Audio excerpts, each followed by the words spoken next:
America is a crime in and of itself. In fact, the original crime of America is to be black. The original crime. The first crime was to be black. Because remember, Loon, we were never supposed to be citizens. We were never supposed to be free. We were never supposed to be here after slavery ended. So every time a white person sees you, your existence itself is a crime against white humanity. Now, with the Karmelo Anthony situation, we also see clearly that black people have no legal right to stand your ground, even in a state where standing your ground is legal. That's crazy to me. And so for me, that affects my understanding, because I'm having trouble comprehending how, okay, I'm sitting down, he's standing up. Before we get into the details of the case, though, do you think he got a fair trial, Karmelo Anthony? He could not get a fair trial. It was impossible. He's in Collin County, Texas. Black people are 10%. If that...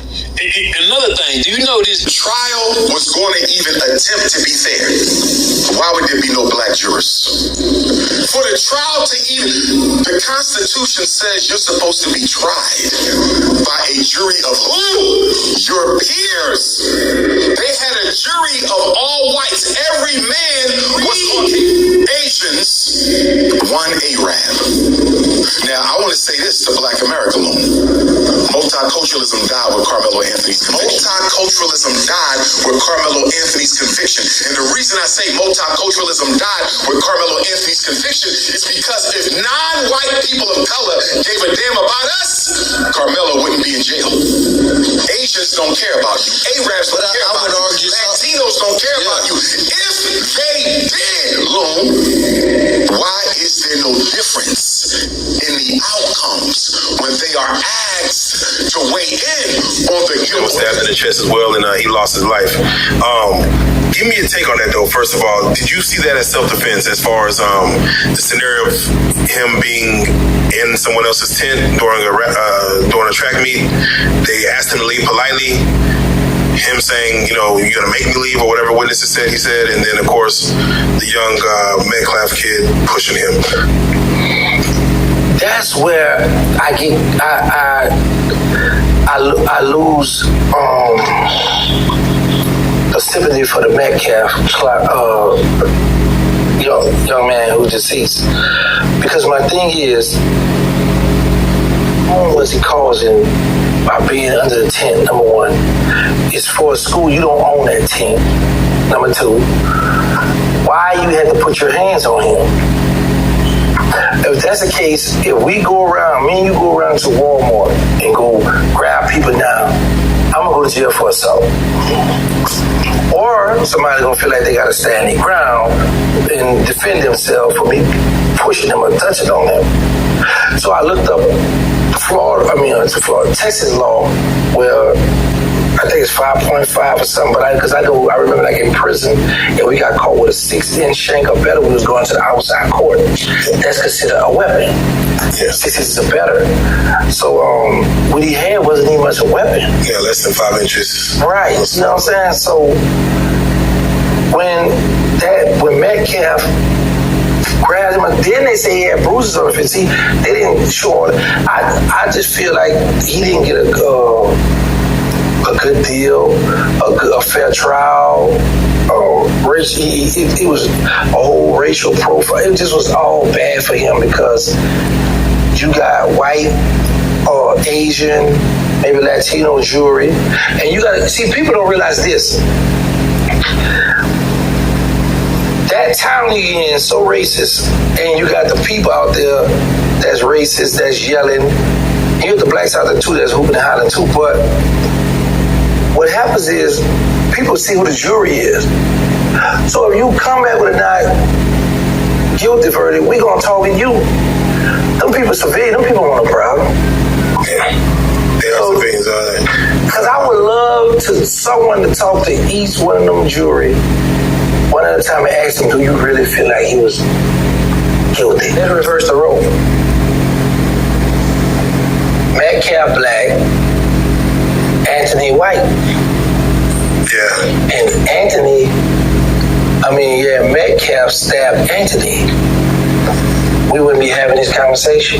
Yeah, no, they would have said there goes a black man being an aggressor. First of all, he's a big football player. He shouldn't even have told him to get out the tent. Why tell this man is drizzling or rain, whatever, get out the tent?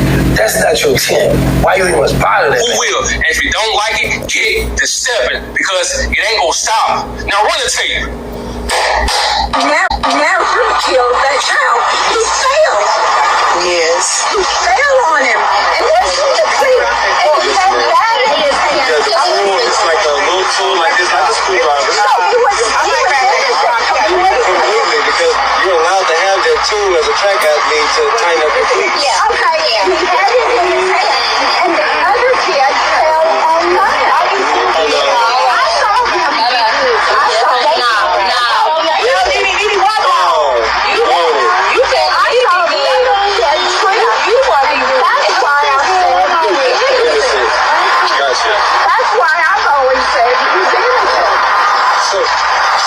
Karmelo Anthony just got revenge in the court of public opinion as new witnesses continue coming forward since the trial. Now, an elderly white woman says she saw the video and believes Karmelo acted in self-defense. Supporters say these accounts could strengthen calls for a closer review during the appeal process. Make that make sense. It's been witness after witness after witness after witness saying the same exact thing, bro. They all got the same story, that Karmelo is innocent. But we'll talk about that later on in this video. So before I spaz out, I told y'all from the jump, man, this whole trial was rigged. Oh, y'all still don't believe me? Man, run the tape. So today I was looking in the face of Karmelo Anthony when I saw the judge come in, and then I saw his lawyer, and then I saw the state, and then I saw the jurors. I said to myself, oh man, this brother here, they got him. Oh man, it's not looking good for your brother. Because the second I saw the lawyer, any black person knows that when a racist walks in, you can almost cut it with a knife. The judge was racist. The judge was like almost like had his mind set to the point where he was like very cold and almost like completely disregarding anything the defense said, right? And then nodding his head every time the state said something that he thought was slick. When it came to the jury was mostly white, and then probably other people who would probably like click white on the census, even though they probably aren't. There were different Asians, Central Asians, Southeast Asians, there were Arabs there, so it was a very interesting kind of point of view. They came to a consensus. They were deliberating. They came to a consensus immediately. It was like an hour or two, like passed by, and they were like, "Yeah, he's guilty." It's like they already had it all in their mind by the verdict. But if you look at it objectively, there were so many things in place that were just stacked. The odds were stacked up against them, and I do not feel that Karmelo Anthony got a fair trial. I know that there's efforts for his appeal right now. I'll pray for him and his family. Let's slow down. Let's use our common sense. First of all, no black jurors. And to this day, bro, we haven't seen not one picture, not one video of the incident.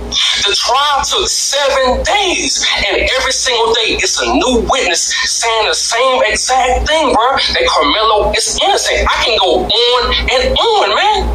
Even she said it. Karmelo didn't mean to poke Austin. They both failed. I keep telling y'all, all these people on the same team, bro. The judge, the attorneys, the coaches, the students, the teachers, the media, and the DA. I can go on and on. But trust me, they can hear them saxophones getting louder and louder. And speaking of the DA, they called Karmelo a murderer. Check this out. Dr. Candace Matthews recently highlighted a 75-page lawsuit that accused DA Greg Willis of SA and misconduct toward female employees. She questioned why Willis publicly labeled Karmelo Anthony a murderer while facing serious allegations of his own that have drawn public scrutiny. Make that make sense. Make that make sense. And in the words of the Williams brothers, sweep around your own front door before you try to sweep around mine. You're forcing yourself on women, allegedly. But got the audacity to call Karmelo a murderer, man. But check this out. I never hear them calling Daniel Penny a murderer. I never hear them calling Kyle Rittenhouse a murderer. I never hear them calling George Zimmerman a murderer. I never hear them calling Child a murderer. I never hear them calling the 5 Louisiana troopers that murdered Ronald Green, man, in cold blood on video, man. I never hear them calling those troopers murderers. I never hear them calling the doctors that murder black women while they going in labor, bro. While they in labor and they murder them on purpose. Nobody ever called those doctors murderers. And I can go on and on, bro. So in my opinion, Karmelo was defending himself. And he not getting no 35 years, man. As long as we fighting for him, I said what I said. It is what it is, partner. I feel like you had a certain group that they, of course, they go blame us, that strategically made this about this because they knew they could do that smear campaign. Like they said, we went and bought a new car and house. Yeah. And it hurt me with all my people. My people really believed instead of them going and doing their proper research. They had people really bashing. I'm like, y'all really believe that? Who could buy a house in 4 days? Buy a house in 4 days. I know we may sometimes we may not make the right decisions, but come on now, like that didn't even make sense. Need to get a fair trial that's available anywhere, and to do that, I had to protect people, and the major group of people I wanted to protect are the students who witnessed this tragedy, and so that really was the really start of preparing is how do I do that? How do I isolate those kids? And so we don't have to make this tragic event even more tragic than it already was. And so that's when the preparation started. But it's important for us to make sure that the facts are tried in a courtroom and not in the courtroom of public opinion or social media or the media. And so that was important to me. I knew it was probably getting out of hand even before I started the case. And I wanted to ensure that didn't happen because my job is to make sure that everybody gets a fair trial. And if we're trying it outside of these walls that you're sitting in right now, then that's not fair. Well, social media just generally got it wrong. And let me address that specifically is I don't know the Metcalfs. I have never met the Metcalfs. I have never socialized with the Metcalfs. I would know the Metcalfs if they walked in before the trial, if they walked up to me and said hello. And so it's ridiculous. And that's just people trying to drive their agenda and drive something. But you shouldn't do that. Even in social media, if you're going to call yourself a new organization or independent journalist or whatever you want to call yourself, if you're spreading lies, then you're not a journalist.